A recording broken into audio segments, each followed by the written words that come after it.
Welcome to my cruise pod. I'm Melissa, a university professor who loves to cruise and who loves to talk ship.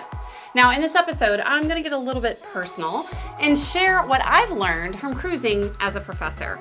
But here's the thing, these lessons don't just apply to me, but they're benefits that can help anyone who wants to take a cruise or who already loves cruising. And before we jump in, I'll share a little bit of personal info since people often ask me how I manage to cruise so frequently while working full-time as a university professor.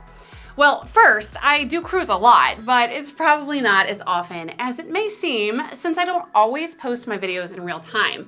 Plus, I often make a lot of video content from just one cruise, and then I post that for weeks after I return home.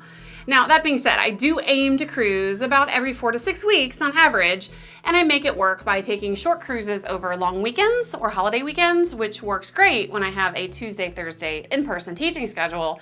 Or, thanks to the much improved cruise Wi-Fi with Starlink, I often simply work from the ship for semesters like this one where all of my classes are online. So let's get into the things that I've learned by cruising as a professor, which can apply to, well, anyone really. First is the power of planning and flexibility. One of the biggest benefits of cruising is learning how to balance planning with flexibility. Now, I am a typical type A, and as a professor, my life runs on schedules, teaching schedules, lesson planning, grading, faculty meetings.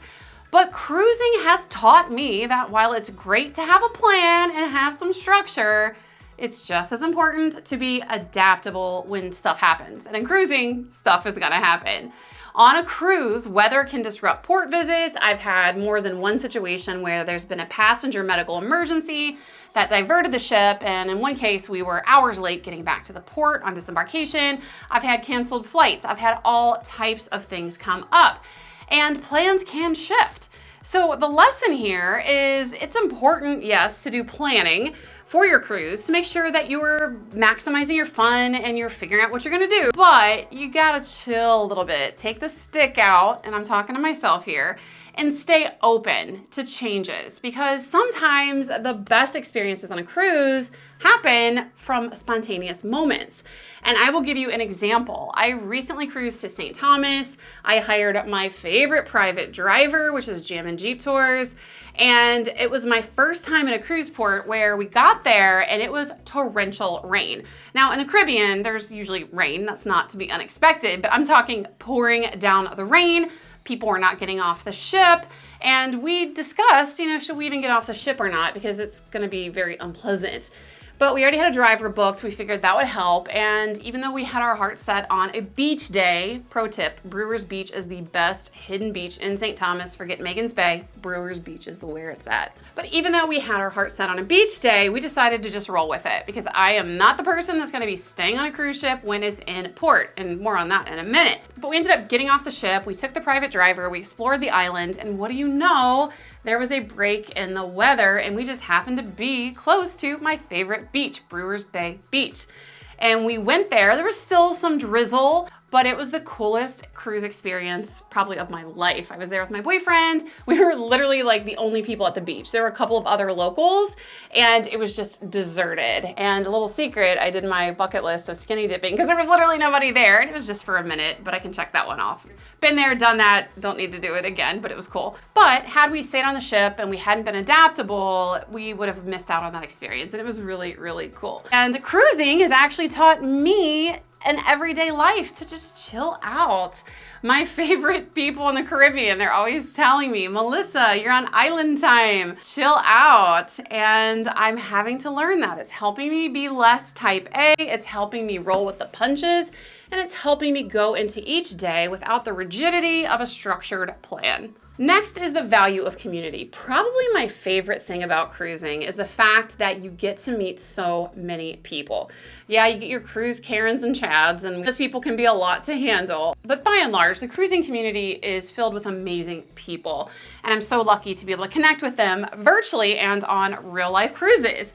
And when you're cruising, it puts you in close contact with thousands of people from all walks of life that you probably wouldn't interact with otherwise. And it just creates a really unique opportunity to connect. And it's a lot like a university campus where you've got a big, diverse group of people. So I found that engaging with fellow passengers and the crew and locals at port really enriches my experience. And like being on a campus, when you're on a contained cruise ship for sometimes a week or even more, you start to see the same people over and over again. You don't usually get that experience with a land-based vacation, maybe an all-inclusive, but it's really unique to cruising. And seeing those familiar faces, it gives you an opportunity to spark up conversations and you make new friends from people that are from all over the world. And again, you just don't really get that with other forms of travel, really. And what's cool about cruising is the online community. So joining a Facebook group before you're sailing of your sailing group is an awesome way to connect with people online before you get on the ship. And then you might even cross paths with them on the ship, which is really cool. And thanks to social media, it's easier now than ever to stay connected after the cruise. I have so many cruise friends that I've made over the years, and I love the opportunity to build that unique community of people with some shared interest, namely cruising. So what's the takeaway here is the people that you meet on a cruise can offer you fresh new perspectives, new stories, and sometimes friendships that last beyond the trip. I've made friends with people that, to be honest, I probably wouldn't have made friends with in real life just because maybe they're a lot older or they're a lot younger or they live in another part of the world. So when you're on a cruise, don't be afraid to strike up a conversation with someone new, and that includes the crew, because you never know what you might learn and you never know what new friends you might make. Next is gaining new perspectives, and this is huge. Every time you visit a new destination on a cruise, you are expanding your worldview. You can sample new foods, learn about different cultures, and it really is an education in global diversity. As a professor, I bring these experiences back to the classroom, and it really benefits me so much personally and professionally. But this is a real benefit to anyone who cruises.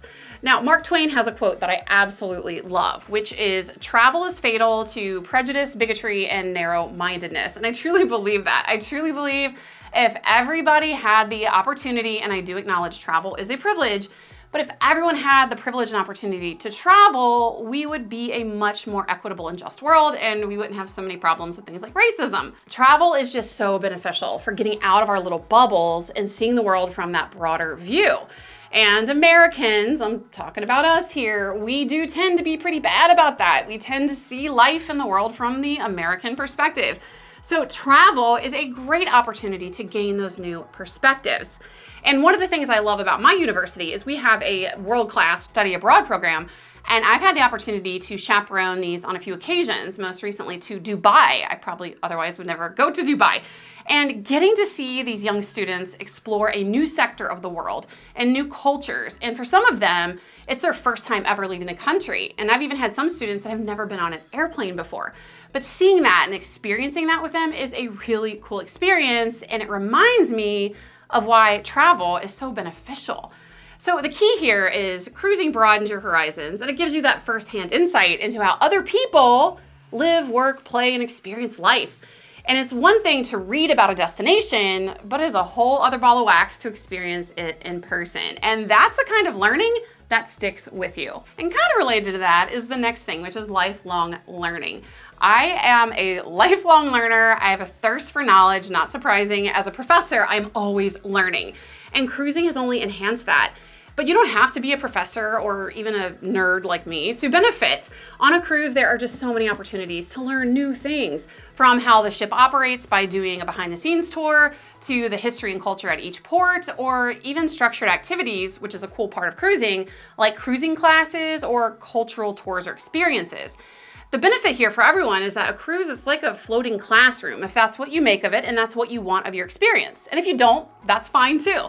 With a cruise, there's always something new to discover, and it makes every excursion and every cruise a really rich experience beyond just chilling and relaxing with a drink in your hand. So keep an open mind, and I promise you'll come home with more than just memories. You'll have new knowledge too. I have learned some really cool and unique stuff on cruises. I have done towel folding classes. Still can't do it, but I know how they do it. I've taken origami classes. I've done educational lectures and seminars about the native people of Alaska, and I love this stuff. I absorb it, and I come home with so much more knowledge, and that's a really cool thing, at least to me. Next is rest and self-care.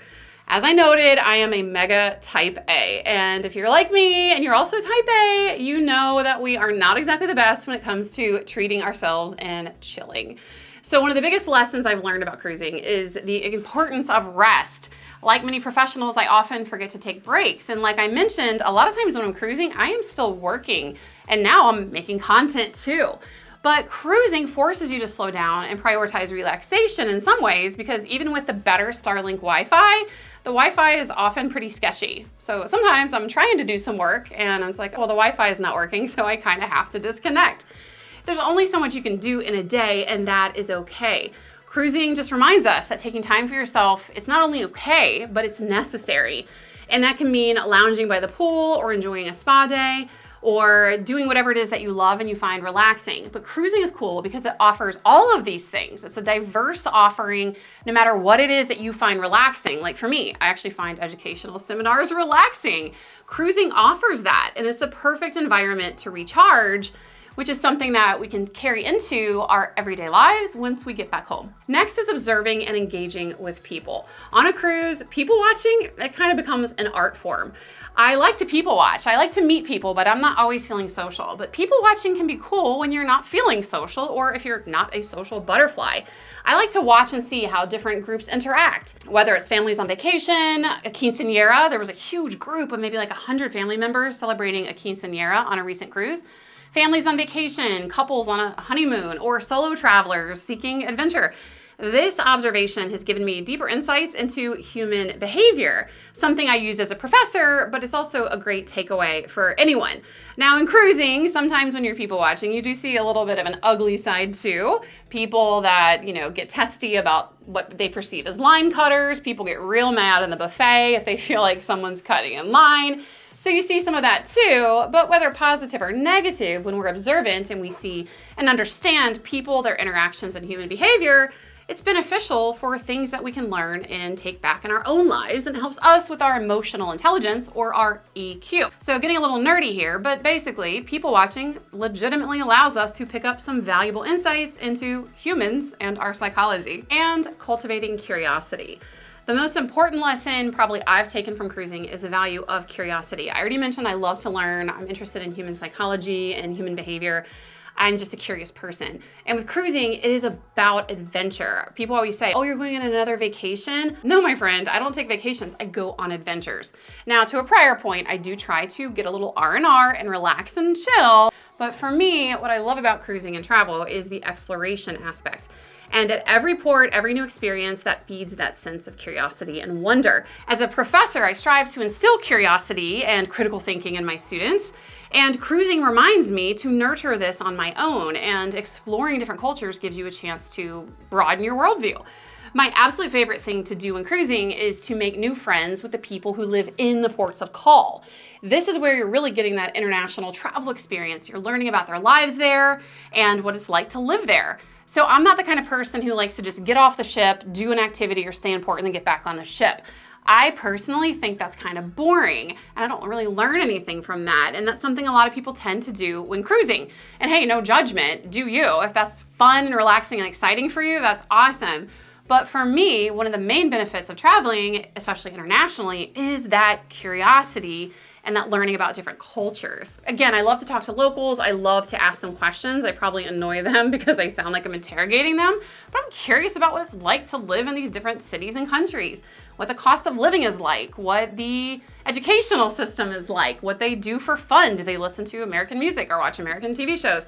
I always want to know about their lives, and I never stop learning. And what's cool about cruising is it is a very cost-effective way to see the world, especially with international travel. And personally, I find it much less intimidating doing international travel with a cruise than on your own with land-based travel. I've done lots of travel both ways, and I think cruising is just so much of an easier and less intimidating way to do it, especially if you're a solo traveler. So there you have it, the things I've learned about cruising as a professor and why I love it so much. Because that's the other question I get asked. Why do you love cruising so much? Well, it's amazing, that's why. If you found this information helpful, be sure to like, comment, and subscribe. And always, always visit my blog at profmelissa.com for tons of additional information. It's really good stuff, including free port guides so you can do all that learning, cruise tips, advice, and everything in between.